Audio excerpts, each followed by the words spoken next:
Hi అండి. ఇందాక railway station దగ్గర నుంచి వీడియో కంటిన్యూ అవుతదండి. ఇక్కడైతే డైలీ మార్కెట్ ఉంటదండి. కూరగాయల మార్కెట్ మేము సండే ఇక్కడి నుంచి తెచ్చుకుంటాం.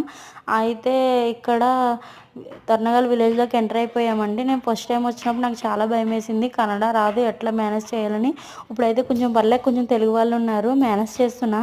నేర్చుకోవాలి కన్నడ త్వరలో. అయితే ఇక్కడ సెక్యూరిటీ చాలా స్ట్రిక్ట్‌గా ఉంటదండి. అసలు ఎవరిని పంపియరు. మనం బైక్ మీద తిరిగినప్పుడు కూడా హెల్మెట్ ఖచ్చితంగా పెట్టుకోవాలి, ఫైన్ ఏస్తారు. ఇక్కడైతే మాకు మండే మార్కెట్ ఉంటదండి. కూరగాయలు ఫ్రెష్‌గా ఉంటాయి. మేమైతే తెచ్చుకోము. మా హస్బెండ్ సండే తెచ్చేస్తారు. ఇక్కడైతే మా క్వార్టర్స్ పక్కన స్కూల్ కూడా ఉందండి. ఇదేనండి స్కూలు. దీని పక్కనే మా బ్లాక్ ఉంటది. 4th ఫ్లోర్ మాది. అయితే ఈ కింద నుంచి మా అబ్బాయిని వేసుకుని ఎక్కాలంటే నా ప్రాణం తల ప్రాణం తొక్కొస్తదండి. అయితే నేనైతే రాగానే చాయ్ పెట్టానండి. ముందైతే మా మావయ్య గారికి చాయ్ పెట్టి ఇచ్చేసాను. మా అబ్బాయికి అయితే పాలు కాసి ఇచ్చాను. నా ఛానల్ని సబ్స్క్రైబ్ చేసుకోండి.